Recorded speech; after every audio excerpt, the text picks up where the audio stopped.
Bonjour à tous, donc dans cette vidéo, vous allez regarder la fiche de cours donc, du chapitre de la structure à la polarité d'une entité, donc au niveau première spécialité physique-chimie. Donc nous avons vu la formule de Lewis. Donc dans la formule de Lewis, on va voir que c'est assez riche d'informations. Donc on vous dit que sur le schéma de Lewis figurent des doublés liants et des doublés non liants d'une entité chimique. Dans une molécule, les atomes mettent en commun certains de leurs électrons de valence, donc les électrons de la couche externe, pour acquérir la structure stable du gaz noble le plus proche. Sur le schéma de Lewis d'un ion, la charge est notée cerclée à côté du symbole de l'élément qui la porte. Pardon. Donc là, par exemple, vous avez l'ion chlorure, vous avez donc, il est chargé moins, parce qu'il est composé ici, on va voir tout à l'heure, de 4 doublés. L'oxygène ici, donc il est relié ici avec 3 doublés liants, un doublé non liant, et il est ici chargé plus. Un ion monoatomique est constitué donc d'un seul élément, bon ça c'est juste pour mono un seul, polyatomique plusieurs. Ensuite, un élément à qui il manque un doublé d'électrons est représenté donc par une lacune, elle est représentée par un rectangle vide. Donc par exemple ici H+, ici, donc lui, l'H+, il a un rectangle vide, donc ça veut dire qu'il n'a aucun doublé autour de lui, et il a une charge plus. Alors pour trouver, donc, pour établir ces schémas de Lewis, donc il faut obtenir le schéma de Lewis de l'atome.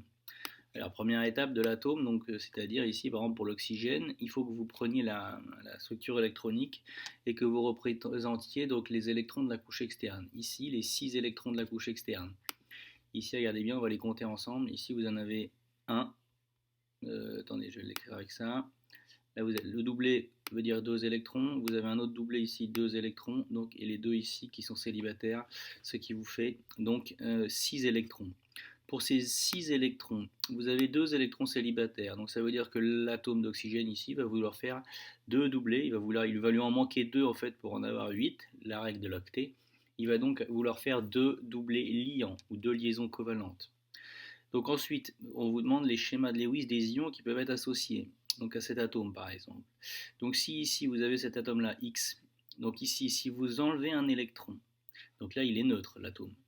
Si il voulait enlever un électron, donc il va forcément passer plus, donc ça c'est ce que le chapitre qu'on a vu en seconde, et dans ce cas-là, regardez bien, vous enlevez un électron, donc quand vous enlevez un électron sur les doublés qui sont les doublés non liants, donc vous allez faire apparaître ici 3 électrons célibataires et un doublé non liant.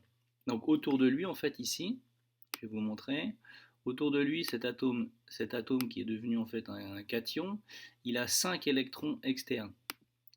1, 2, 3, 4, 5. Alors que normalement, dans le cas pour être en gros à l'état d'atome, il en a 6. Donc c'est parce qu'il en a 5 et qu'on en a enlevé un qu'il est plus.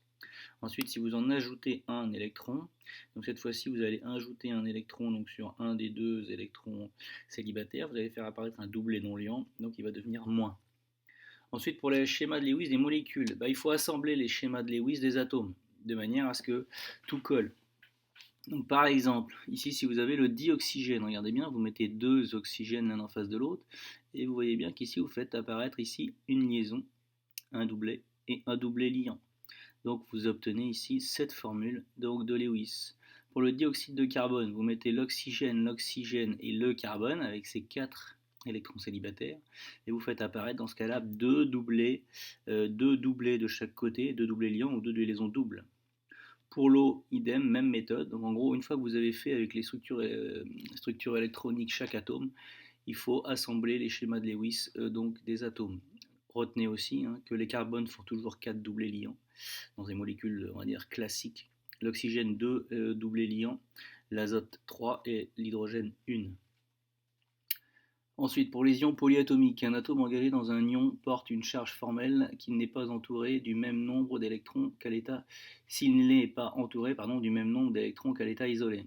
Donc ici vous avez H au moins, donc la charge moins est portée ici par l'oxygène. Vous avez ici H3 au plus, avec ici donc l'oxygène porté par le plus. Donc là en fait vous retrouvez cette configuration qui était celle-là, et ici vous représentez cette configuration ici qui était celle-là. Ensuite, on continue. La géométrie des molécules. Donc pour les molécules, vous avez vu quand vous avez fait le TP qu'en fait les molécules elles avaient une certaine forme géométrique qui pouvait être en linéaire, en 2D ou en 3 dimensions. Et la cause de ça, c'est la répulsion des doublés. Les doublés d'électrons sont tous chargés négativement et ils se repoussent au maximum, de manière à ce que la répulsion soit la moins défavorable possible. Dans une entité ne comportant que des liaisons simples, si autour d'un atome, les liaisons et les doublés non liants sont au nombre de 4, l'atome occupe le centre d'un tétraèdre. Je vais revenir un peu plus en détail. Donc le tétraèdre ici, donc c'est en gros vous mettez au centre et vous avez 4 liaisons ici qui sont uniformément réparties dans l'espace. C'est-à-dire que vous ne pouvez pas avoir une meilleure optimisation ici spatiale des doublés liants ici. Ça c'est le tétraèdre. Et les doublés donc pointent chacun des sommets. Si maintenant vous avez ici, donc ça c'est NH4+, pour la molécule NH3 pyramidale, donc en fait c'est la même base que NH4+, sauf que ici en fait il y a un doublé liant, un doublé non liant pardon. Et ce doublé non liant ici il reste, donc il est quand même, parce qu'il est occupé par 2 électrons qui sont non liants, mais ça fait quand même 2 électrons. Donc ici 2 électrons ici, plus les 2 électrons de cette liaison là, les 2 électrons de cette liaison là, les 2 électrons de cette liaison là. Donc en fait c'est la même base si vous voulez, pyramidale et tétraédrique, sauf qu'ici il n'y a pas le doublé liant. La molécule d'eau coudée. Alors la molécule d'eau coudée, en fait vous avez dû voir quand vous avez fait le TP qu'en fait c'est une branche de la tétraédrique. Donc c'est en fait la branche de la tétraédrique dans laquelle ici pour l'oxygène vous avez 2 doublés non liants. Les 2 doublés non liants pointeraient dans cette direction là du tétraèdre. Donc c'est pour ça que vous avez ici une molécule qu'on appelle coudée. Pour les molécules de CO2, donc là on est dans une molécule plane qui tient sur une table et linéaire puisque ça forme une ligne.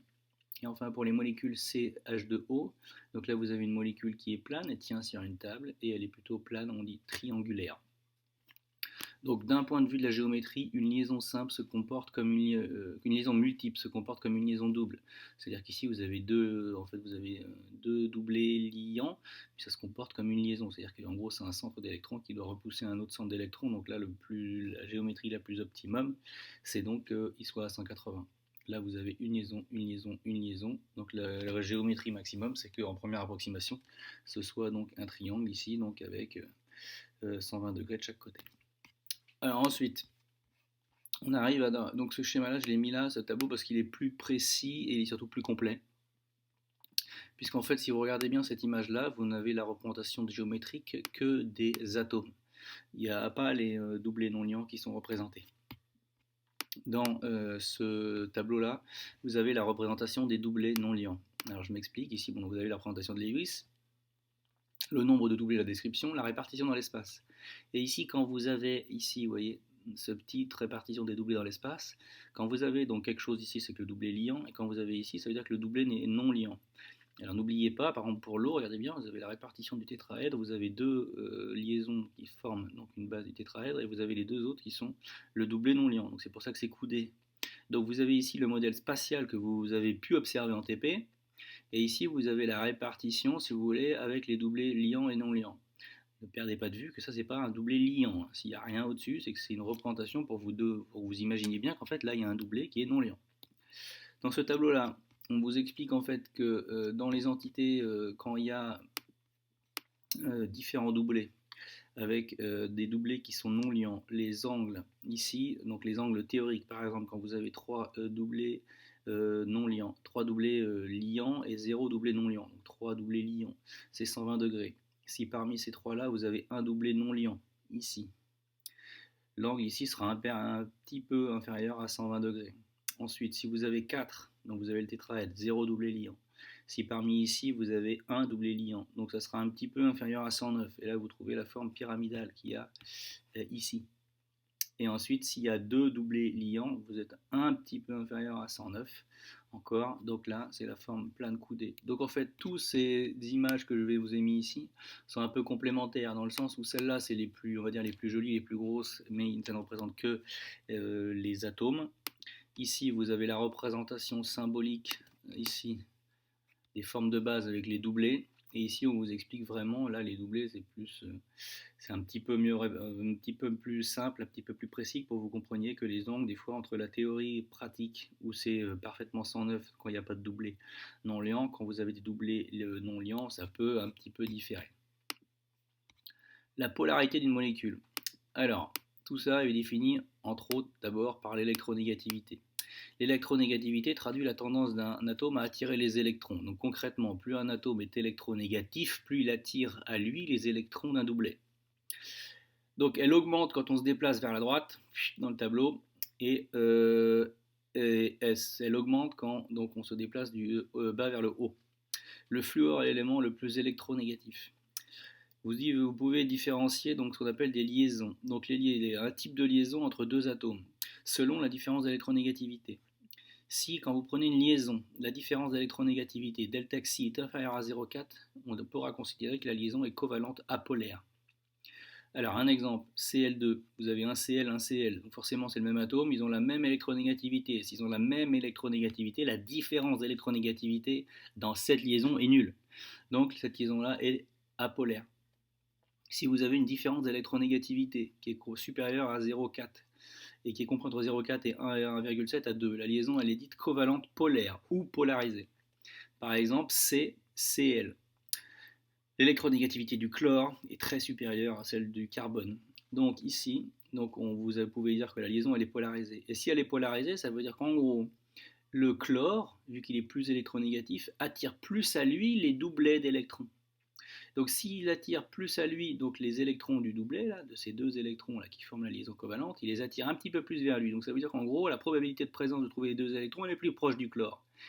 C'est pour ça qu'on fait apparaître une charge partielle négative, delta moins sur le chlore qui est plus électronégatif, et donc par effet de compensation, une charge partielle positive sur le carbone. On a bien dit que ce n'était pas des charges réelles, c'est des charges partielles. Elles relatent, si vous voulez, le déplacement ou la différence d'attirance des électrons en fonction des atomes. Donc vu que lui est plus électronégatif, il attire plus des électrons du doublet, donc on lui pose une charge partielle négative. Si vous avez une différence d'électronégativité qui est supérieure à 1,7 ou 2, la liaison elle est ionique, donc typiquement NaCl. Donc NaCl c'est la liaison, donc c'est une liaison on appelle en gros, c'est une interaction ici entre un ion Na+, et un ion Cl-, une interaction qui est dans ce cas-là très attractive. Une molécule est polaire si les barycentres des charges partielles positives et des charges partielles négatives ne coïncident pas. Sinon, elle est apolaire. Alors concrètement, si je reprends le fil, vous avez l'électronégativité pour un atome. Vous regardez les liaisons de cette molécule. Si les liaisons sont polarisées, vous faites apparaître des charges partielles, positives et négatives. Négatives sur celui qui est le plus électronégatif et donc positives sur celui qui est moins. Ensuite, vous regardez le barycentre des charges partielles positives, le barycentre des charges partielles négatives. Et qu'est-ce que vous observez? S'ils sont au même endroit, la molécule est apolaire. Si les barycentres ne coïncident pas, la molécule elle est polaire. Alors un exemple très simple et très connu, l'eau. Alors vous avez ici l'eau. Vous regarderez les électronégativités. L'électronégativité ici de l'oxygène est supérieure à celle de l'hydrogène. Donc cette liaison-là, comme celle-là, est polarisée. Ici, vous avez deux delta moins, parce qu'en fait, cette liaison-là, il y a un delta moins, il y a un delta plus sur H, et il y aura aussi un delta moins ici pour cette liaison-là, et un delta plus ici. Le barycentre, donc en gros, si vous avez un plus là, le barycentre, il est situé au milieu. Donc s'il est situé au milieu, dans cette ligne-là. Vu qu'ici vous avez deux delta moins sur l'oxygène, le barycentre il est forcément sur l'oxygène, puisque ici il n'y a que deux delta moins sur l'oxygène. Donc vous avez le barycentre G- et G+, qui ne coïncident pas, la molécule est donc polaire. Ensuite, je vais vous donner un exemple, par exemple ici, un autre exemple, alors on en a vu d'autres dans les activités. Si vous avez une électronégativité différente, donc G+, et G- sont confondus. Donc par exemple ici, dioxyde de carbone. Dans le dioxyde de carbone, ici c'est pareil, vous avez l'oxygène, ici vous avez le carbone. Donc cette liaison-là est polarisée, cette double liaison, et cette double liaison est polarisée. Ici vous avez moins delta, plus 2 delta. Donc ici par exemple vous avez le barycentre des charges plus, il est ici, c'est le carbone. Et vous avez aussi donc le barycentre des charges moins, si ici vous avez moins delta et moins delta, le barycentre est situé au milieu. Donc ici, vous avez le barycentre G+, et G- qui sont confondus, donc la molécule est apolaire. Et pour l'eau, on l'a déjà fait, donc elle est polaire. Ensuite, on vous donne ici, donc là c'est plus pour que vous compreniez ici, donc avec une molécule en répartition 3D, donc ces fameux G+, et G-. Ici, si vous avez la molécule d'NH3, l'ammoniac, vous avez ici cette liaison-là est polarisée, cette liaison-là est polarisée, cette liaison-là est polarisée. Donc vu qu'elle est polarisée et que l'électronégativité de l'azote est supérieure, ici vous avez delta- pour cette liaison-là, delta- et delta-. C'est pour ça qu'il y a 3 delta-. un delta moins sur chaque H+, sur chaque H, pardon. Donc ici, ça veut dire que le barycentre ici, donc c'est delta plus, il est forcément situé ici, dans le plan des 3 H, on va dire au milieu du triangle, au centre du triangle. Ici, vous avez un barycentre des charges moins qui est situé sur l'azote, puisque de toute façon, il n'y a que des delta moins sur l'azote. Les deux barycentres ne coïncident pas, la molécule est polaire. Et celui-là, on en a déjà parlé.